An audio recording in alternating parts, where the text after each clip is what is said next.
येषां मलं शरीरस्य च वैद्यकेन योपाकरोतं प्रवरं मुनीनां पतञ्जलिं प्राञ्जलिरानतोऽस्मि।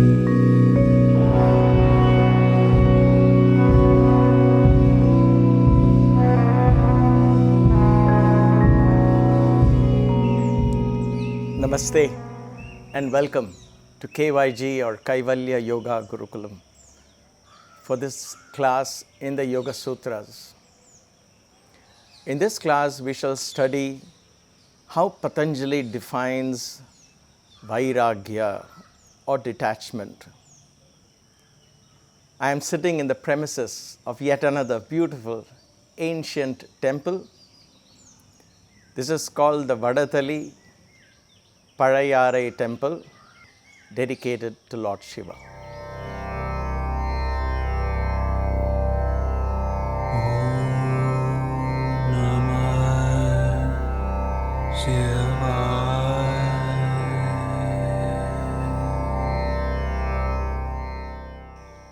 More of this little known temple in another video. But for now, let us learn how Patanjali defines Vairagya. Until now, we have been learning the two important pillars of the spiritual practice. One is Abhyasa and the other one is Vairagya. And Patanjali keeps coming back to this again and again during the course of his teachings in the Yoga Sutras. And so it is important for us to form these strong foundations in our own spiritual practice. We touched upon Abhyasa in the last two verses as taught by Patanjali, and now we come to Vairagya. Vairagya is commonly, popularly translated as detachment. I would prefer the term non-attachment because detachment assumes that there is an attachment in the first place and then you're detaching yourself. But Vairagya, as I have understood from Patanjali, truly establishes itself when there is non-attachment. There is no attachment in the first place. And that is what we are going to explore in this particular class. How does the sutra go? It goes like this. dṛṣṭānuśravika-viṣaya-vitṛṣṇasya vaśīkārasaṃjñā Vairāgyam. dṛṣṭānuśravika-viṣaya-vitṛṣṇasya vaśīkārasaṃjñā Vairāgyam.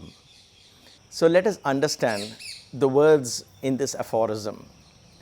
dṛṣṭa-anuśravika-viṣaya-vitṛṣṇasya vaśīkārasaṃjñā Vairāgyam.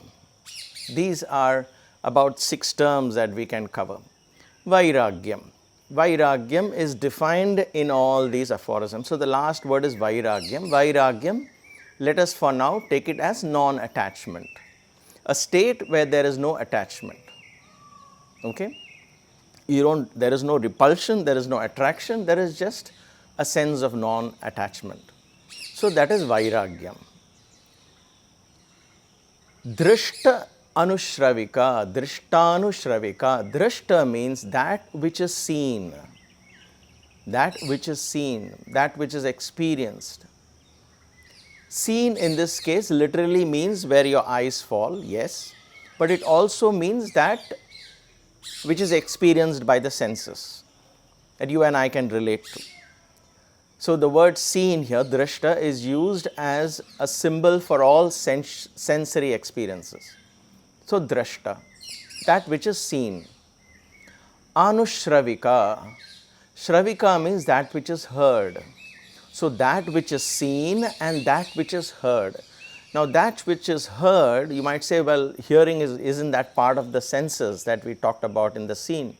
Yes, but here, when you hear about something which cannot be experienced by the senses, that is what Patanjali means here, and Vyasa explains this, and we'll get to that. But here, what is heard is something which you cannot see, an idea, a concept. If I say Brahman, if I say there is a heaven, afterlife, you hear about these things, right? But you can't see them, you can't experience them in a sensory way. And therefore, that is ānuśravika. Śravika is ideas, concepts, things that you hear about. And dṛṣṭa as that which you can see and touch and taste and smell and all of that.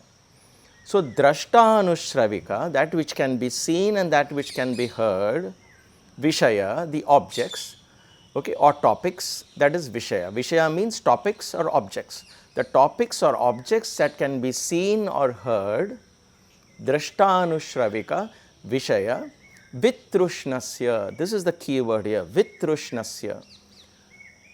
Trishna. Trishna means craving. Trishna with a T, not Krishna. Trishna. Trishna means craving. Craving, vitṛṣṇasya means no cravings. Absence of craving.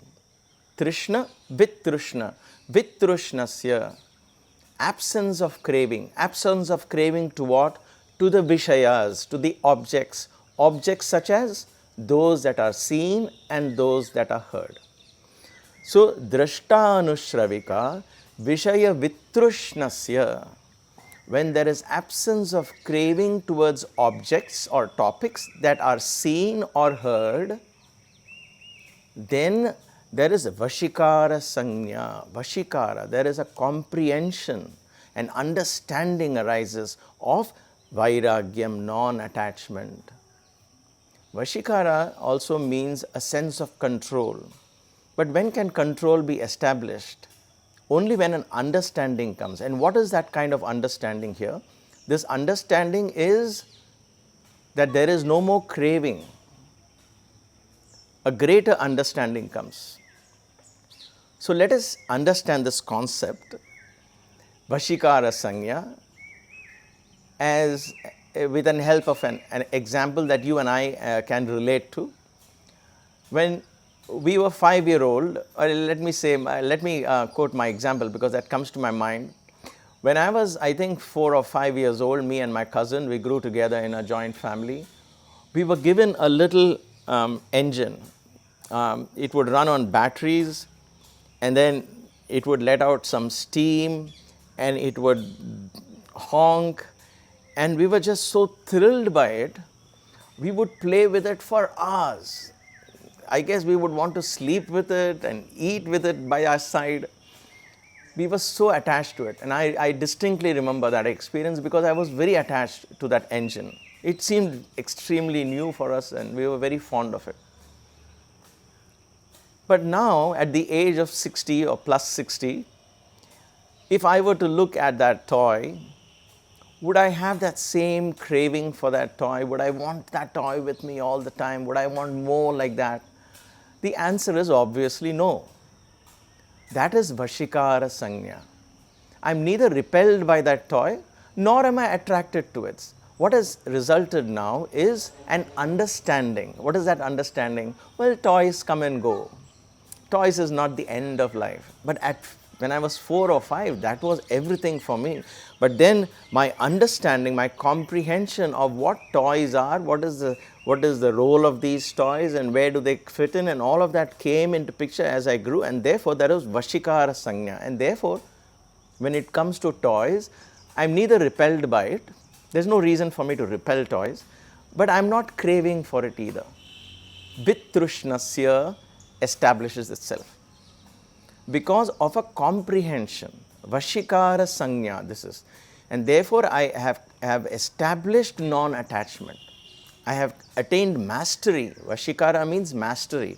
But that mastery did not come by suppression. This is why we need to understand these words are very tricky and they need some explanation. Vaśīkāra comes with a comprehension, an understanding. Well, toys come and go. They have a place. I have grown. I don't need them anymore. Maybe I am attached to other toys. That's a different story. But those particular toy I am not attached to. So I have established vaśīkārasaṃjñā. That Vairāgyam is what Patanjali talks to us about. Vairagya or non-attachment is not a result of suppression, is not a result of running away from families, friends, and your duties in life, away just saying, I want to be detached, and you run away into a forest. My teacher, Bhagavan Sri Satya Sai Baba, would denounce such ideas. He says, that is not renouncing, that is not detachment. And he would quote a very hilarious anecdote. He would say, a person renounced everything, renounced, quote unquote, left his family and wife because he felt he wanted to be detached, and he went and sat on a rock and he meditated there for weeks on end. Sorry for distraction, there was somebody passing by. He was meditating on weeks at end, and then one day he got up to go to the river and spend some time there, and when he came back, some other sannyasi was sitting on that same place where he would sit on his rock, and he got terribly annoyed, and he said, that is my rock, that is my place. I was the one meditating there forever, and you have no right to come there. So Baba would say, what was detachment then? He left his whole family and everything, and then he came here and he got attached to a piece of rock, saying, this is my place, this is where I meditate. And therefore, detachment does not come out of force, out of compulsion, or out of a momentary feeling. Those detachments are temporary. That's why I said there are many layers of detachment. They are very temporary, they come and go. The detachment that Patanjali talks to us is vaśīkārasaṃjñā. It comes out of a deep comprehension of understanding. Vyasa in his commentary talks about Vishaya dosha darshana. This is a term he uses. Vishaya dosha darshana. When you get the darshan, or when you get the vision, or when you get an understanding of the dosha of the Vishayas, that all of these objects are temporary. There is a flaw, an inherent flaw in these objects, and therefore a sense of detachment comes. Okay? That what is the flaw in the toys that caused a detachment for me now is because I realize that that is not going to give me everlasting joy.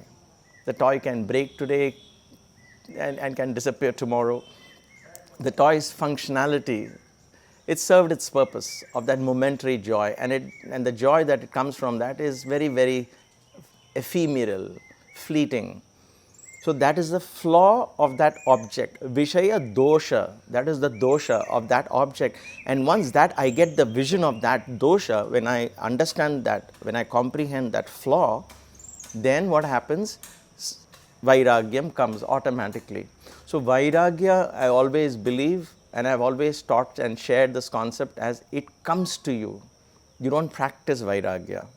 It will come to us when we create a greater comprehension and understanding. Vyasa, in his commentary, takes us a little more deeper into this understanding and gives us some practical tips. So he divides this, what is seen and what is heard. How do we practice Vairagya for what is seen? He says, when you get detached to the four things he talks about. One is Stri. Second one is Anna. Then is Pana. And the fourth is Aishwarya. What is the meaning? The first one is Stri. Stri is popularly defined as woman. Now I know, just as I mentioned this, I am dropping a bombshell. For most of you, you will say, wait a minute, that is very sexist. What do you mean, stay away from women? What does that even mean? So let me take care of this elephant in the room a little later, because that needs explanation. By far, nobody has shared this very well, I believe, and I'm going to share my perspectives. Hopefully, it will, you will be able to contemplate and see some sense in that. So I will hold on to that thought. Why Vyasa tells us to keep away from Stri or woman. What does he mean by woman, or what do these enlightened saints mean by the word Stri? We'll come to that. These are things which are seen. That means sensory experiences, right? Dṛṣṭa. So Stri, Annam. Annam is food. Now food here means taste, the sense of taste. Try and understand the sense of taste.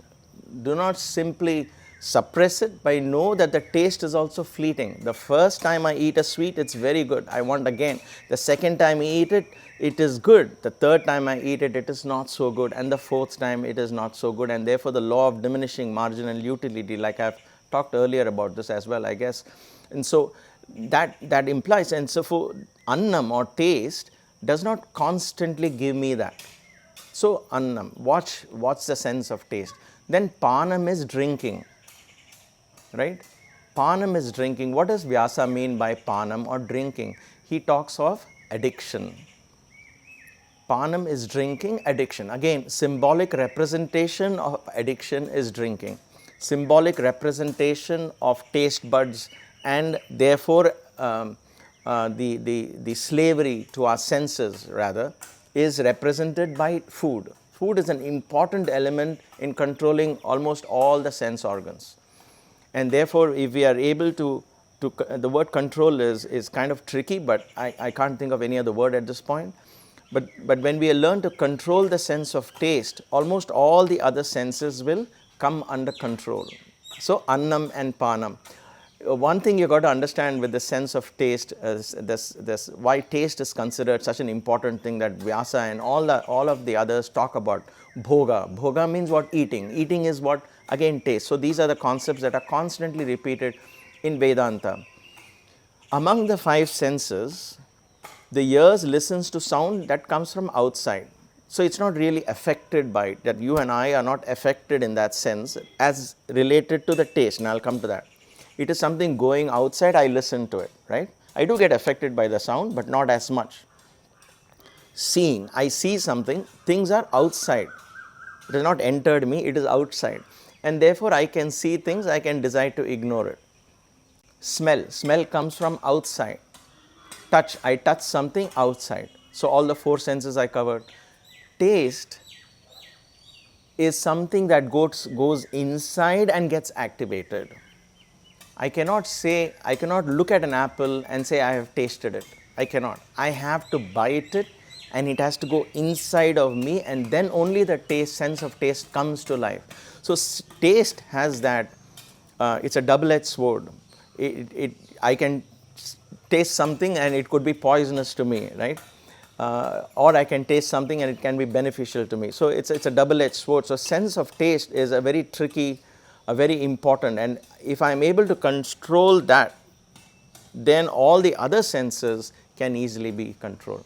There is a whole analysis of that, but we won't go much into detail, but I just wanted to share this thought with you as it came to me now. Panam, intoxication, is very self-explanatory. We cannot practice a sense of non-attachment if there is intoxication, if there is addiction, if our brain is addicted to certain things, then we cannot talk of non-attachment. And therefore, we need to watch out for things that we get addicted to. I have to have my coffee the first thing I get up in the morning. You can have your coffee. I like coffee. But there are many days when my coffee can go 5 hours later after I get up. There is no such rule for me that I have to have it at that point. I try not to get addicted to my first thing in the morning being coffee. My first thing in the morning is more like meditation, yoga and all of that, and then slowly coffee finds its place. There are times I may not be able to have coffee. So, am I addicted or not? I have to ask my question. I have to find an answer. And therefore, we need to watch out for small little things that we tend to get addicted. And therefore, drinking is one of the, again, a symbolic representation for addiction. But addiction could be addiction to sleep, addiction to my side of the bed, addiction to certain kinds of pillows, addiction to certain types of chairs, addiction to certain types of music. Addiction is a whole world, right? But then drinking is given importance here. So, Stri, Annam and Panam. And the fourth one Vyasa talks about in terms of the ones that are seen is, he says Aishwarya. Aishwarya means mastery. What is mastery here? Again, it's kind of a tricky interpretation, because some of these, like I always say, there's no right word one word to explain this. So mastery is, let us say like this, I want to have a house. I want to have a car. I want to have children. I want to have a family. I want to achieve something in life. I want a job. All of this gives me a sense of mastery, or gives me a false sense of confidence. Right? If I have a big home, I feel I've achieved something in life. If I have a big car or a good car or an expensive car, I feel I've achieved something in life. If I have a family and children and there is prosperity, I feel I've achieved, I feel I've attained something, a sense of mastery. That is Aishwarya.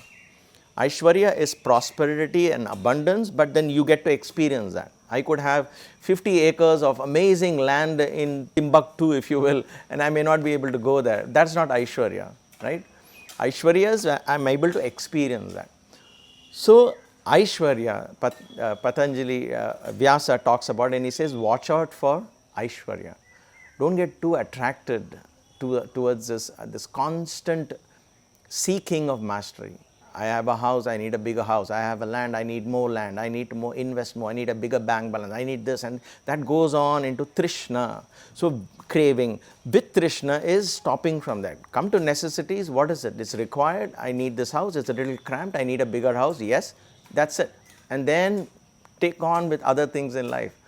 So that is Aishwarya. So Vyasa asks us to observe these four in our lives in order for us to understand, not practice, but understand vaśīkārasaṃjñā vairāgyam.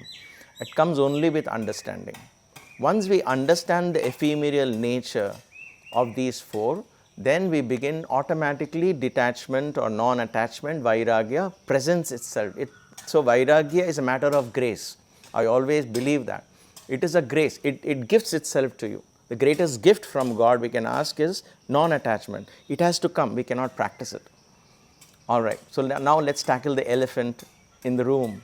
Stri. Stri is, like I said, popularly understood as woman. It is so easy for me to say avoid woman. There is sensuality, there is sexuality, you need to control, abstinence, and so on and so forth. But I am personally against that whole concept. I never believed that that was the teachings of Sanatana Dharma, and that was not how it was. It was misunderstood, and it has been misinterpreted in many schools, and today it has become a puritanical, if you will, concept. So what does then Vyasa mean, Stri? What did Adi Shankara mean, Stri, in Dakshinamurti Sloka? I explained that in a different context, but let's take about Vyasa. Vyasa is an enlightened sage. I mean, these people who are talking in terms of spirit, they are not going to get to the level of being sexist and say avoid women, and as if they are teaching only to men and not women, right? So let's be very clear on that. It is not that at all.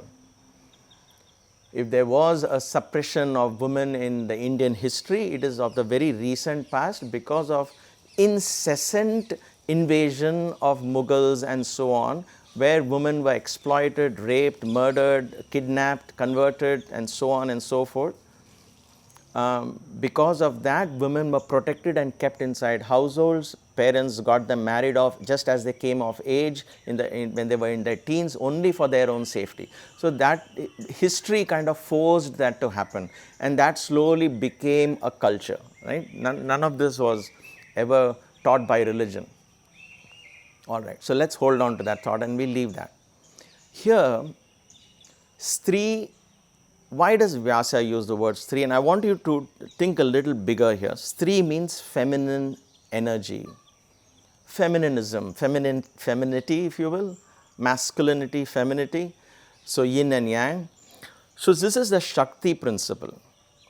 What is so special about Stri? Stri, or the feminine energy in this universe, has one unique quality, right? And that is the ability to create, the ability to nurture a seed and then bring life into it. The ability to nurture life. Is that the way to say it? I think so. Ability to nurture and allow a seed to grow. That is it. That's why even when you plant a seed onto the earth, we say Mother Earth, because Mother Earth, she holds a seed in a womb, and then nurtures the seed and allows the seed to grow. Same thing with mammals. The male plants a seed into the female. The female's womb embraces that seed and protects that seed and then provides a place for that seed to fertilize and grow. That is a very unique concept of the feminine energy. So what does Stri mean here? Stri means the ability to hold on to a seed and grow. Nurture the seed and grow. That's simple as that. Now apply that to thoughts. All of us, as taught in Vedas, Vedanta, all of us are feminine in nature. Why? Because when I have a thought, I plant it in my mind as a desire. Now there is one part of my mind that holds on to that desire and begins to nurture that desire. We talked about samskaras and vasanas in one of the previous classes when we talked about memory, right?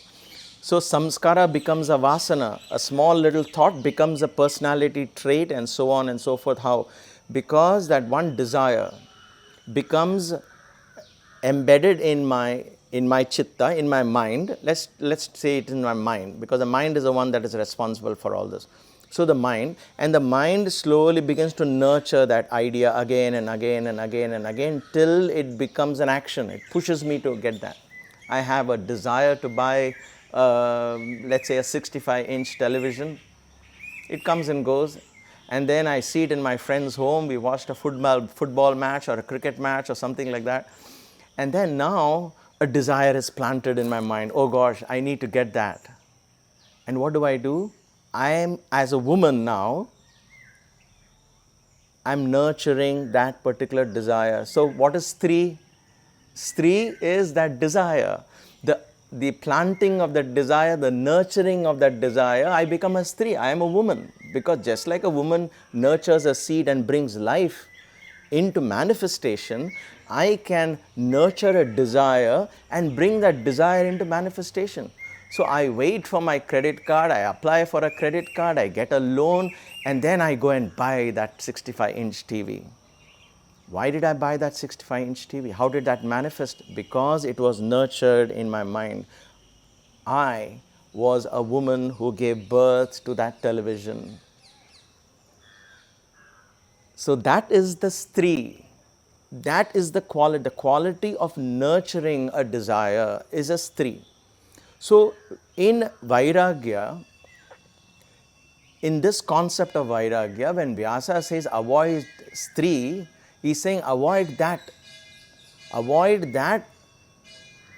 habit, if you will, avoid that instinct, if you will, avoid that impulse, if you will, to nurture desires. Don't nurture desires. Attend to it if it is required, necessary. When we nurture a desire, we become Stri. And he says, therefore, that quality, Stri is therefore a quality, an instinct, a very natural instinct for us to nurture, to give birth. So it is not about men versus women, it is not about male and female in a sense that we can all see. This doesn't have any social repercussions. This is a spiritual concept. Stri is that quality that is there in all of us, where we nurture a thought, nurture a desire, and manifest that desire into action. So what we see is, therefore, Vyasa says, avoid Stri. Avoid means watch out for this Stri. Annam, food, panam, drinking, and Aishwarya. There's wanting to be a master, wanting to be an owner, and so on. So when we begin to focus, our lifestyle begins to revolve around keeping all of this, being mindful about all of this, and not crossing a limits after a point. Never once has he said abstain from any of this. So watch out for all this, right? Once we understand that, then vaśīkārasaṃjñā, Vairāgyam will come on dṛṣṭa, the things that are seen. I hope that was clear. Please let me know in your comments. That is for things which are seen. Then which are not seen, in other words, ānuśravika. Ānuśravika is that which is heard. Now Vyasa says, what do you hear? You hear about afterlife. You hear, and he uses terms like videha, prakriti laya. We'll talk about that because Yoga Sutra does discuss these topics, and I'll come to that a little later because it's a little premature to talk about that at this point. But in general, what does it mean is, when we swarga, heaven, if we hear about a concept such as heaven, if you hear about something like afterlife, if you hear about a state where all the gunas are equal and then we are completely detached, we hear about these concepts. He says, don't crave for that also. Understand that and say, okay, someday that will present itself. I'm not going to crave for a place in the heaven, an afterlife has to be good and so on and so forth, because that craving also doesn't become yoga, because then my mind doesn't go into that ekagra state. So things that are seen, things that are heard, when I develop a non-craving for things, these objects that are seen or heard, then vaśīkārasaṃjñā presents itself. The temple bell is ringing. I don't know if this mic is catching it. It's a very beautiful thing, and there are some peacocks that are here in this very, not so well maintained, but a very old temple, and that adds to the charm, the authenticity. Thank you as always for giving me an opportunity to share these thoughts with you. As I share them, as I teach them, I get a chance to ponder over them again, and as much as it helps you, it helps me as well. So we are helping each other in this journey. So thank you for this divine opportunity. Until we meet again, stay blessed, stay inspired. dṛṣṭānuśravika-viṣaya-vitṛṣṇasya vaśīkārasaṃjñā Vairāgyam. Namaste.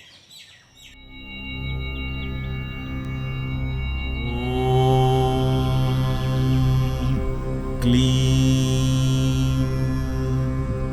Kaivalya